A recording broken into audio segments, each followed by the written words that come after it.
Welcome to this session on Indian aesthetics. This video lesson would cover the theory of Rasa and the related topics.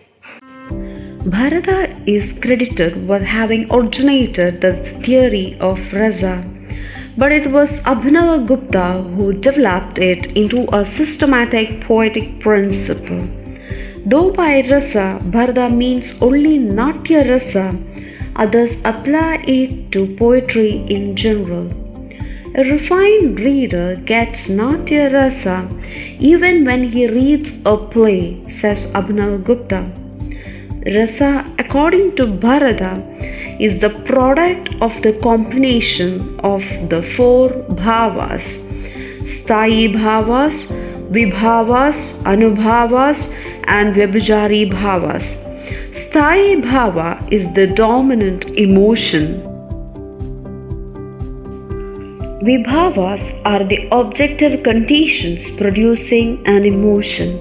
Vibhavas are of two kinds: alambha vibhava, that is, the characters with respect to whom the emotions are aroused, and udimpana vibhava, that is, the circumstances that inspire the emotion. In Shakuntala, for example, Shakuntala is the vibhava to excite Shrinkara in Dushyanta, and vice versa. The serenity of the atmosphere, the blooming flowers, the fragrant air, the deer consist the udimpana vibhavas. The anubhavas are the psychophysical manifestation which a particular emotion makes upon the character. For example, here she blushes, waiting for her lover. And there is another example: when someone is angry, he or she will rant and gnash one's teeth. Those psychophysical manifestation is called anubhavas. The vyabhichari bhavas or sanchari bhavas are various fleeting or temporary emotions which lie upon the dormant emotion. For example, here Shakuntala is waiting for Dushyanta, and while waiting she may experience a variety of emotions like jealousy, anxiety, despair, and so on. Those are called sanchari bhavas or vyabhichari bhavas. Probably Bharata means that when certain sthayi bhavas are excited using appropriate vibhavas, anubhavas, and vyabhichari bhavas, the sthayi bhava is transmuted to its corresponding rasa. Bharata does not explain sthayi bhava, nor does he draw any distinction between sthayi bhavas and vyabhichari bhava. He says that there are sthayi bhavas, 8 of them, and vyabhichari bhava, 33 of them. According to him, the salient rasas are Shrinkara, Veera, Raudra, Bhibhatsa, Hasyam, Adbhudam, Karuna, and Bhayanaga. These primary emotions are the amorous, the ludicrous, the pathetic, the heroic, the passionate, the fearful, the nauseating, and the wondrous. Other aesthetic psychologists have in later times added to them the peaceful or intellectual, the devotional, and the filial. These emotions are called the dominant emotions or sthayi bhavas. No emotion is called rasa unless it is aesthetically excited. When a young man falls in love with a young woman, and his whole frame is shaken with love, we cannot speak of him as being the subject of Shrinkara Rasa. But only when it is aesthetically excited, we say that it is Shrinkara. When a father's son is gone and he is weeping, we cannot say that he is in Karuna Rasa. Rasa is an emotion excited by artistic circumstances. Bharata defines bhava as the basis of rasa, as one which brings into existence the sense of poetry through 4 kinds of representation. First one is imitation by speech or vanchika. imitation by costume or aharya, that is the second one. And the third one, imitation by gestures or ankika. The fourth and the final one, imitation by psychic change or sattvikan. In Indian aesthetics, the process of aesthetic enjoyment is foregrounded with the concept sahridaya or the reader. A poet communicates with a reader who has more or less a similar sensibility. He must be a samana manaskan or sahridaya, one who has the same mind and heart as the poet. Like the poet, the sahridaya also should be gifted. Abhinavagupta gives us a detailed explanation of the process of aesthetic enjoyment by the sahridaya. A play or a poem or a true aesthetic object raises the reader from the level of the senses to that of imagination, and as a result, the personality of the reader changes. The point is that a true aesthetic object primarily stimulates the imagination of the poet through the senses, and then the sahridayas or the readers. The world created by the sahridaya at the stimulation of the aesthetic object is his own. In it, he meets with the dramatic personality, which is the focal point on the whole, and gradually identifies himself with it. A sahridaya is one whose aesthetic sensibility is in par with the playwright or the poet. He must be a samana manaskin, one who has the same mind and heart as the poet. According to Abhinavagupta, a sahridaya must have the following qualities. He must have taste, aesthetic susceptibility, power of visualization, intellectual background, contemplative heart, the necessary psychophysical condition, and the capacity to identify oneself with the aesthetic object. The concept of Vyanjana explains how meaning expands far beyond the literal sense. The language of poetry is different from the language of ordinary discourse. It is characterized by suppression in expression. Beauty in literature is best generated by the technique of Vyanjana or the suggested meaning. This Vyanjana means suggested meaning. In the words of Kundaka, Vakrokti or indirect expression generates beauty in poetry. Vakrokti means indirect expression, a deviation of expression from the ordinary.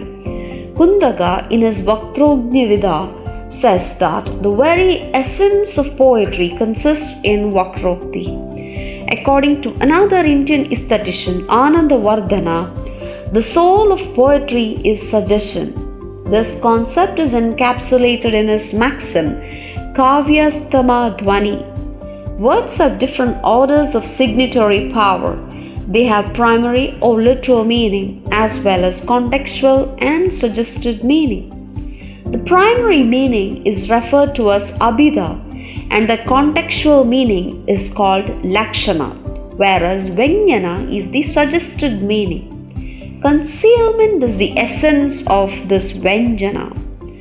The suggested meaning has to be charming, and it is the Rasa element which is the ultimate source of charm in drama and poetry. The importance of the doctrine of suggestion lies in the fact that it alone offers the key for expression of emotion. Poetry generates beauty by suppression in expression. Concealment arouses curiosity and the urge to unravel, which leads to conquest. In poetry, only the implicit, indirect, and suggested language is capable of producing beauty. This suggested language is called Vakrokti. Vakrokti presents before the Sahridaya an indeterminate range of meaning to be explored. The greatness of the poet lies in his mastery over the technique of suggestion. A sentence may express something over and above the meaning of the words that constitute the sentence. The relation between the various words is unexpressed.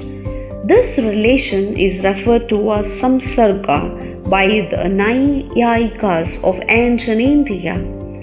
Samsarga is vakyartha. How samsarga is expressed is not satisfactorily explained. In sentences, there is a juxtaposition of words. The element of the relation between words is conveyed by suppression. Poetry is a synthesis of form and content. It consists of shabda and artha. In order to generate extraordinary meaning, words are charged with gunas, alangaras, and ritis. Gunas refer to the potentiality of words to arouse emotions.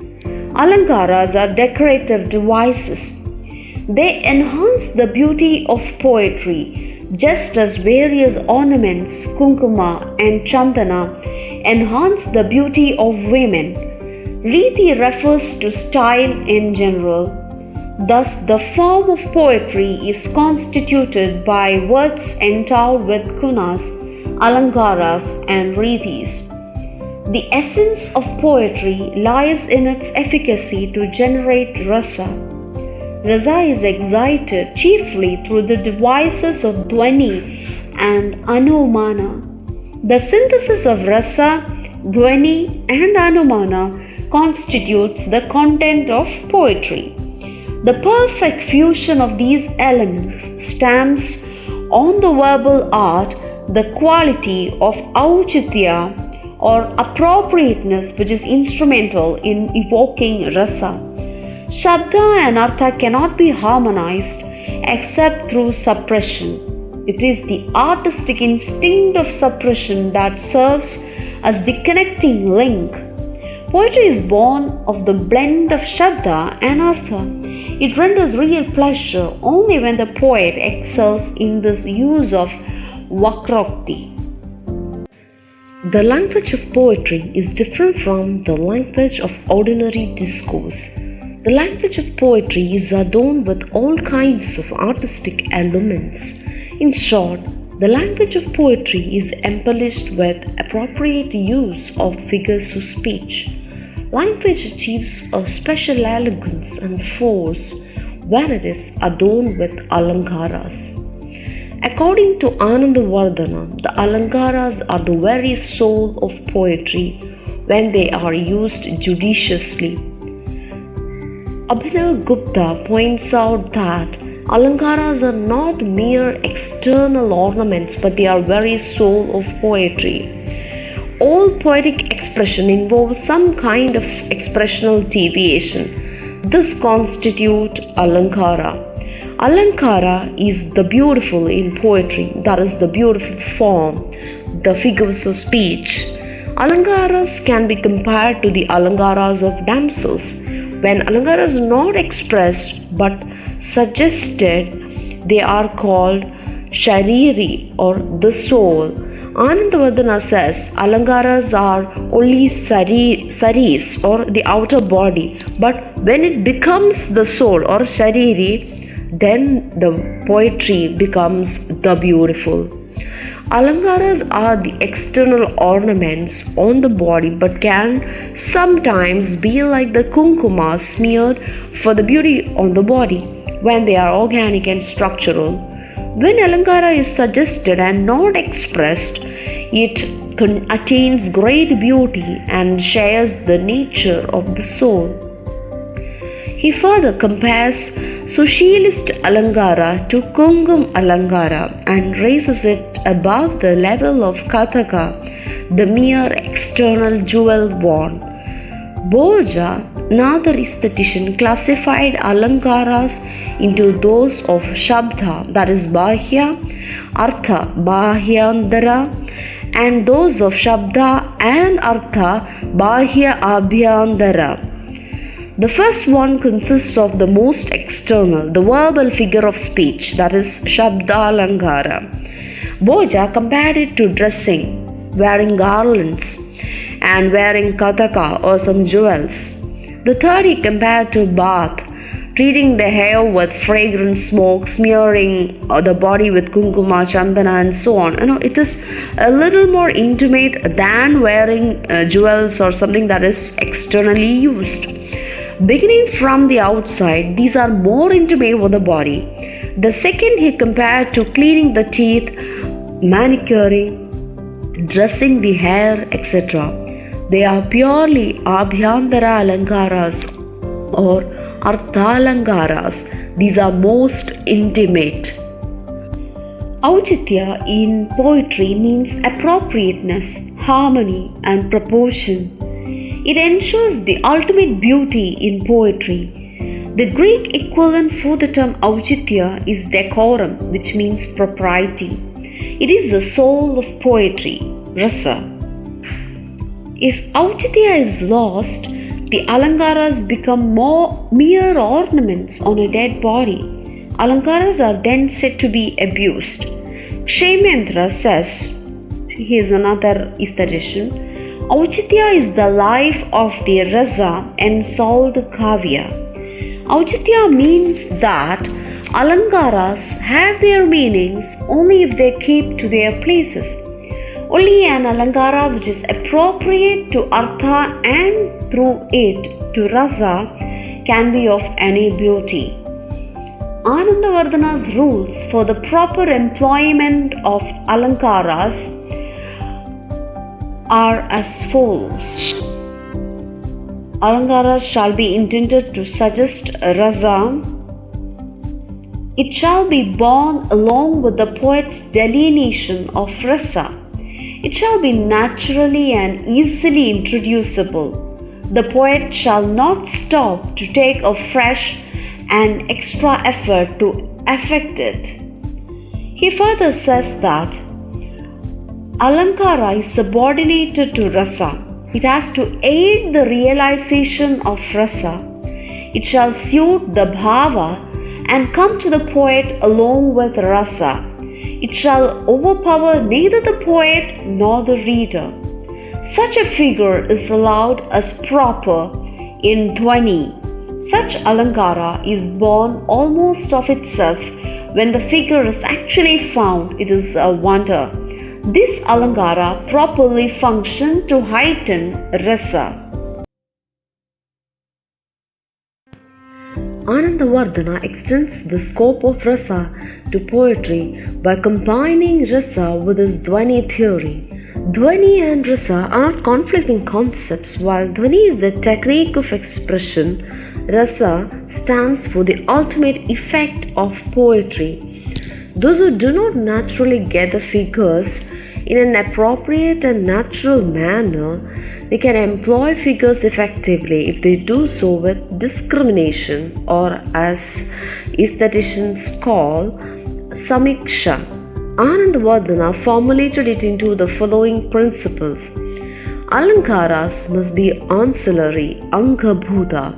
They must never become main, pradhana, or ankin. The main theme shall always be kept in view, and figures must be taken and thrown away in accordance with the requirements of the main idea. They must not be too much elaborated or overworked. Even if they are worked out, a good poet must take care to give them, on the whole, the position of anga only. To conclude, poetry is neither pure emotion and thought nor mere manner. A beautiful idea must appropriately incarnate itself in a beautiful expression. This defines alankara and its place and function. The function of alankara is to help the poet in order to heighten the effect. As such, alankaras should follow out of rasa. Even as emotion is depicted, these must come off without the poet consciously striving after them. They must be irremovable, structural, and organic. Thank you.